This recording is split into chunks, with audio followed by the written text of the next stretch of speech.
ఆ కుర్చీని మడతబెట్టి మెడలు ఇరిగిపోయినాయి. కుడిచి మడతబెట్టి అనే డైలాగ్ సోషల్ మీడియాలో ఎంత ఫేమస్ అయిందో అందరికీ తెలిసిందే. సోషల్ మీడియాను ఓ ఊపు ఊపేసిన డైలాగ్ అది. ఆ డైలాగ్ చెప్పిన కుర్చీ తాత కూడా సెలబ్రిటీ అయిపోయారు. సెలబ్రిటీలకు సైతం రాని ఫాలోయింగ్ కుర్చీ తాతకు వచ్చిందంటే కుర్చీ తాత డైలాగ్ సోషల్ మీడియాలో ఎంత ప్రభావం చూపించిందో అర్థం చేసుకోవచ్చు. కుర్చీ తాత ఫేమస్ అయిన తర్వాత పలు యూట్యూబ్ ఛానల్స్ కుర్చీ తాత ఇంటర్వ్యూల కోసం క్యూలు కట్టాయి. సినిమా వాళ్ళు కూడా ప్రమోషన్స్ కోసం కుర్చీ తాత సాయం తీసుకున్నారు. అయితే గత కొంతకాలం నుంచి కుర్చీ తాత ప్రభావం తగ్గిపోతూ వస్తుంది. ఈ క్రమంలో కొన్ని రోజులుగా కుర్చీ తాత కనిపించడం లేదంటూ కుటుంబ సభ్యులు కన్నీరు మున్నీరుగా విలిపిస్తున్నారు.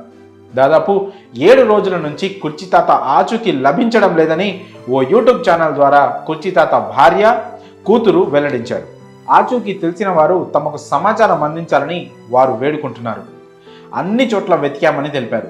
కృష్ణకాంత్ పార్క్ వద్ద ఉండే కుర్చీ తాత కుర్చీ మడతపెట్టి అనే డైలాగ్తో సోషల్ మీడియాలో ట్రెండింగ్ సృష్టించారు. యువతకు ఆ డైలాగ్ విపరీతంగా నచ్చడంతో సోషల్ మీడియాలో భారీ ఫాలోయింగ్ను సంపాదించుకున్నారు కుర్చీ తాత. కుర్చీ మడతపెట్టి అనే డైలాగ్తో కుర్చీ తాత జీవితం పూర్తిగా మారిపోయిందని చెప్పాలి. ఇదే అదునుగా భావించిన పలు యూట్యూబ్ ఛానల్స్ కుర్చీ తాత ఇంటర్వ్యూల కోసం ఎగబడ్డాయి. ఈ కారణంతో సోషల్ మీడియాలో మరింత ప్రాచుర్యం లభించింది కుర్చీ తాత అలియాస్ కాలాపాషాకి. అయితే తాజాగా కుర్చీ తాత కనిపించడం లేదనే విషయం హాట్ టాపిక్గా మారింది. గత 7 రోజులుగా ఆచూకీ లభించడం లేదంటూ ఆయన కుటుంబ సభ్యులు సోషల్ మీడియాలో పేర్కొంటున్నారు. అన్ని చోట్ల వెతికామని ఎక్కడా జాడ దొరకలేదని వారు కన్నీటి పర్యంతమవుతున్నారు. కృష్ణకాంత్ పార్క్ వద్ద ఉండే స్థానికులను కూడా సమాచారం అడిగి తెలుసుకున్నామని, గత 7 రోజుల నుంచి ఆయన